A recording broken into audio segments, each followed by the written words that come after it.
Hi everybody, welcome to my YouTube channel Dr. Srinivas Medical Concepts and my FB page Dr. Srinivas Concepts. This is Dr. Srinivas, neurologist from Andhra Pradesh, India. I am also the medical author of the book Focused Neurology. Today we will talk about neuroembryology. Are we talking about the essential clinical points of neuroembryology?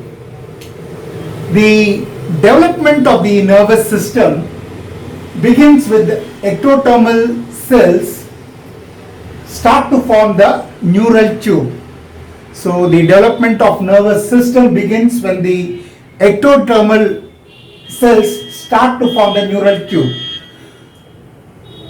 The central nervous system and the skin, both the central nervous system and the skin both arise from the ectoderm, and therefore when there are lesions of the central nervous system, the lesions may appear also on the skin. That's why we insist when students present to talk about neurocutaneous markers. So when a case history is presented, neurocutaneous markers have to be emphasized because the neurocutaneous markers are common because the nervous system and the skin both originate from the ectoderm, and therefore since ectoderm gives rise to nervous system and skin, whenever there is disorder of the nervous system because of the ectodermal maldevelopment, there could be problems on the skin also. So the manifestations of the nervous system can be seen on the skin also. So this is a very important clinical point. The neural tube begins to form in the third week and is completed by the fourth week of embryonic life. So the neural tube begins to form in the third week of the embryonic life and gets completed by the fourth week of embryonic life. And therefore, many women, they do not even realize they are pregnant because the neural tube the neuralization gets completed by just 4 weeks itself. So the neural tube formation gets completed by the fourth week itself. So even the woman realizes that she is pregnant, the nervous system would have developed the neural tube formation. Again, a very important clinical point. Right. There are many neurological disorders. We'll go step by step. The first one would be the neural tube defects. The neural tube defects. We have the neural tube in the center. It starts fusing both in the uppermost part rostrally and the caudalmost part the caudally. If they do not fuse, the anterior port does not fuse, we may develop some congenital anomalies of the brain. Likewise, if the caudal pore does not fuse, we may have problems with the spinal cord because the anterior part of the neural tube is responsible for the development of the brain, and therefore when the anterior pore does not close well, we have problems with the brain development. Likewise, the caudal part is responsible for the development of this lumbosacral area, and therefore if this pore does not close, we will have disorders of the lumbosacral area, spinal cord. The anterior pore normally closes around the day 25 and the caudal pore closes usually at the day 27, and when the anterior pore does not close, the fluid comes out. You can have the serum amniotic fluid getting elevated. Likewise, when the posterior pore does not close, the amniotic fluid comes out and you have the serum amniotic fluid elevated. So the rostral part of the neural tube is responsible for the formation of the brain. the caudal part of the neural tube is responsible for the formation of the spinal cord. The neural tube itself gives rise to three layers. One, the innermost ventricular layer, the ventricular ependymale layer, which is responsible for CSF formation. The intermediate mantle layer, which contains the neuroblasts, and finally the outermost layer, which contains the nerve fibers of the neuroblast. So the innermost layer is the ventricular layer, the middle layer is the intermediate layer or the middle layer, mantle forms the neuroblast and astrocytes, and the outer layer forms the nerve fibers of the neuroblast. So this is all about neural tube in nutshell. Neural tube forms the three different layers. Anterior end or the caudal end forms the brain and its covering. So if the port does not close, anterior port does not close, you have disorders with the brain, which I'll talk about in a few minutes. If the posterior part is responsible for spinal cord, and if the posterior port does not close, it will cause maldevelopment of spinal cord disorders. Right, and the anterior port closes at day 27 and the posterior port closes at the day 27. So now let's see, if the anterior port does not close, what are all the congenital malformations? So there is an upper type, anencephaly. The brain itself is not formed because the anterior port has not closed well, and it can lead on to anencephaly, where the failure of the closure of the anterior port, the brain fails to develop. Or holoprosencephaly, where there is incomplete formation of the cerebral hemispheres. If the lower type, so this is the upper type. So we have upper type, now the lower type. If the lower type, if there is a failure of the posterior neuroport to close normally, it will cause congenital malformations of the lumbosacral areas, namely the spina bifida with meningomyelocele, where the vertebral parts do not encircle or do not close around the spinal cord well, and it will lead to the protrusion of the meninges and the spinal cord. So upper part we have anencephaly. The upper part of the neural tube does not close well, we have the problems with the brain, namely anencephaly, where the brain is not formed well. If the lower part does not close, we have problems with the spinal cord, namely spina bifida. If both upper part and the lower part, that is the anterior port and the posterior port, if they do not close, it will result in a combined lesion, a mixed type. Classic example is Arnold-Chiari malformation. In Arnold-Chiari malformation, you have two types, type 1 and type 2. Type 1, where the anterior part is responsible, there is a downward displacement of the cerebellar tonsils through the foramen magnum. In type 2, where it involves the caudal part, there could be meningomyelocele and syringomyelia. So this is all about the neural tube, the anterior part or ventral part, and the caudal part of the posterior part. Right. What are all the pathogenetic mechanisms which result in the neural tube defects? Foremost will be the folic acid. A deficiency of folic acid will give rise to neural tube defects. And persons taking anti-epileptic drugs, especially sodium valproate. That's why sodium valproate is considered as a teratogenic and a very dangerous drug in women who are pregnant and are epileptic. Because sodium valproate will give rise to neural tube defects, and if at all it is necessary, we always supplement it with folic acid.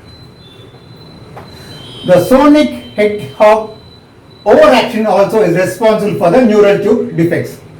Another important pathogenic mechanism is that persons who may have ASNE may take retinoic acid derivatives, and they also will have catastrophic effects on the developing nervous system. So retinoic acids and folic acid deficiency are primarily responsible for neural tube defects. Right, now let's see what happens once a neural tube is formed. What happens? It develops into prosencephalon, the forebrain, it develops into mesencephalon, midbrain, and then rhombencephalon, the hindbrain. The prosencephalon gives rise to two structures, telencephalon and diencephalon.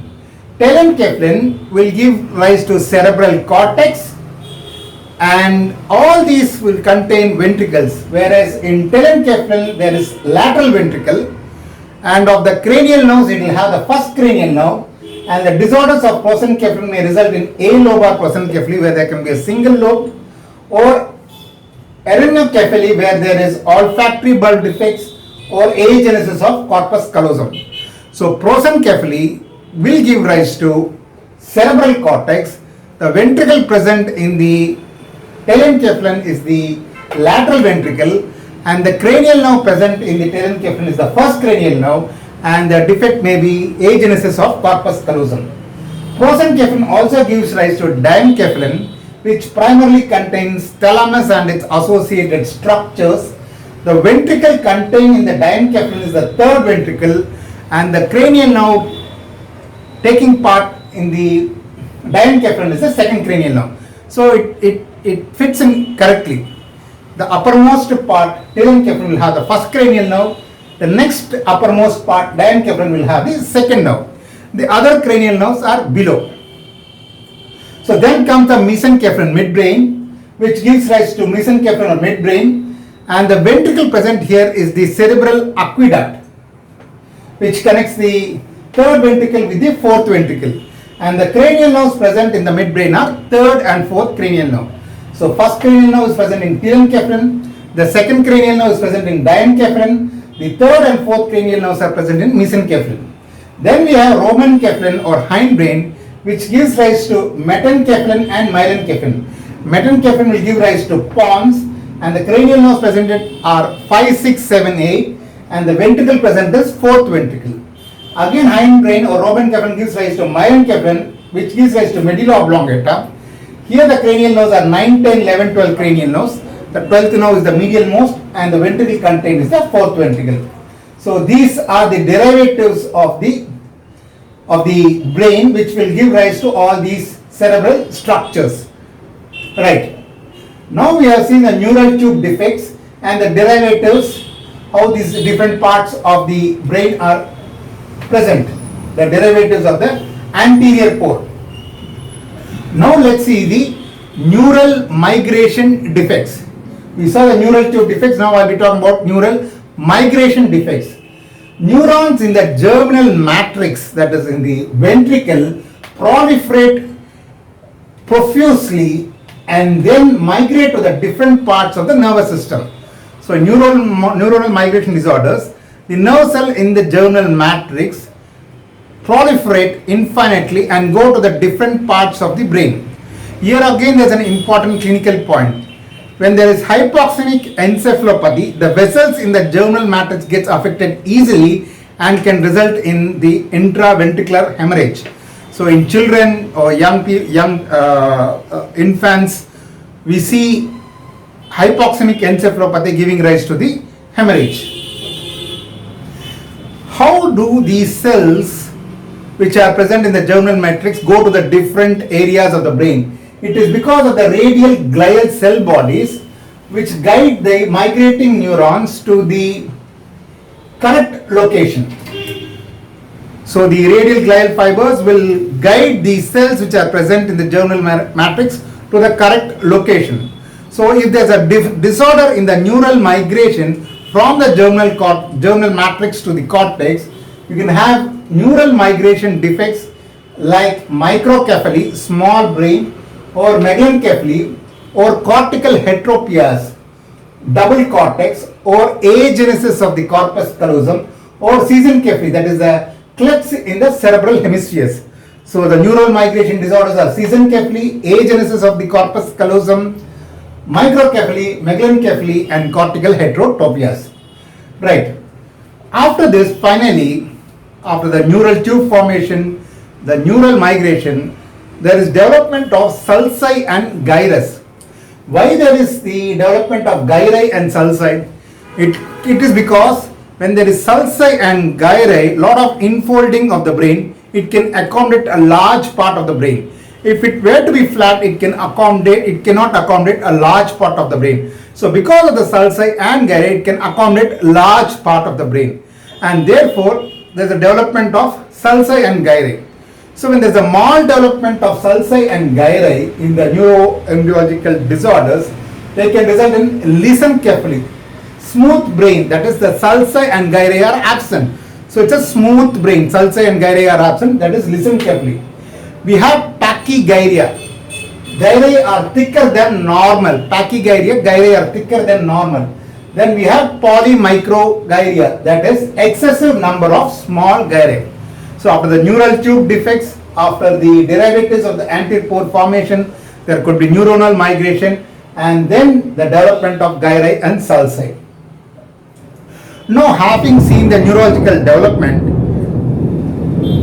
we will see what are all the intrauterine processes which can affect the nervous system. One is the hydranencephaly, where the hemispheres are destroyed in a sac of meninges, but skull is normal.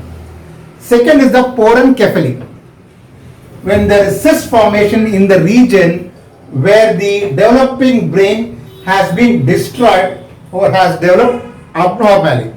So we can have hydranencephaly and porencephaly. Now let's see what are the bony anomalies. We have craniosynostosis. Generally, as we develop the sutures close, the sutures which are present on the adjoining bones close together. If the sutures do not close, or if the sutures close excessively, prematurely, we will have disorders. If the sutures close prematurely, we have the craniosynostosis. Sometimes sutures close prematurely before the skull is formed, and the growth produces malformed and misshapen skulls. In hydrocephalus, the sutures give away and will give rise to diastasis. So if there is hydrocephalus, the sutures cannot close and it gives away diastasis, whereas in developmental anomaly, the sutures may close prematurely and can cause craniosynostosis. Then, if the cribriform plate of the frontal bone is soft and not well formed, if there is head injury, it can cause a fracture of the cribriform plate of the ethmoid bone, of the frontal bone, and can give rise to CSF rhinorrhea. And then finally, meninges, arachnoid cyst. There could be focal enlargement of the subarachnoid space, producing arachnoid cysts, which may rarely compress the brain and the spinal cord. So if the subarachnoid space, there could be focal enlargement called as the arachnoid cyst, which can compress the brain and the spinal cord. So in neuroembryology, the neural tube starts forming in the 3rd week and gets completed by 4th week. So sometimes women may not even realize that they are pregnant and they have some problems with the fetus, because everything happens before 1 month, before their next menstrual period. The nervous system is formed within one month. And the second point is that the nervous system and the skin both originate from the ectoderm, and therefore nervous disorders can be reflected on the skin, and therefore always a history should be, an inquiry should be made of the neurocutaneous symptoms or signs. And the neural tube, the neural tube forms the 3 layers of the brain. We have the upper part and the lower part. Upper part gives rise to brain, the lower part gives rise to lumbosacral area. If the upper part does not close well, we have problems with the brain, anencephaly, where the brain is not formed. If the posterior pore is not closed, we'll have problems with the spinal cord, spina bifida. If both do not close well, we can have a mixed type of upper pore and the upper part and the lower part problems like Arnold-Chiari malformation. Folic acid deficiency is one of the commonest cause of the neural tube defects, and therefore folic acid has to be supplemented, especially in women who are pregnant and epileptic and taking sodium valproate. The derivatives of the anterior lobe are prosencephalin, mesencephalin and romencephalin. The ventricles are accordingly placed in the respective lobes, respective parts of the brain. We have the first nerve in the telencephalin, second nerve in the diencephalin, third, fourth in the midbrain, 5, 6, 7, 8 in the pons, 9, 10, 11, 12 in the medulla oblongata. We have neuronal migration disorders when the migration from the general matrix to the cortex is affected or suppressed. We have various neuronal migration disorders. We can have disorders with the development of gyri and sulci like lissencephaly.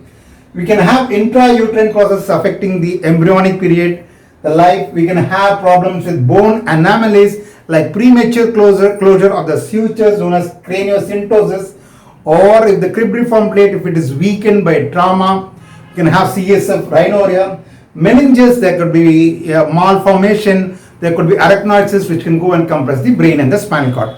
So this is in nutshell overview of neuroembryology. The neuroembryology, the essential points made easy. I hope you have enjoyed listening to my lecture. I have enjoyed listening. I have enjoyed giving the lecture. If you have any queries, comments or suggestions, you can post it on my YouTube channel.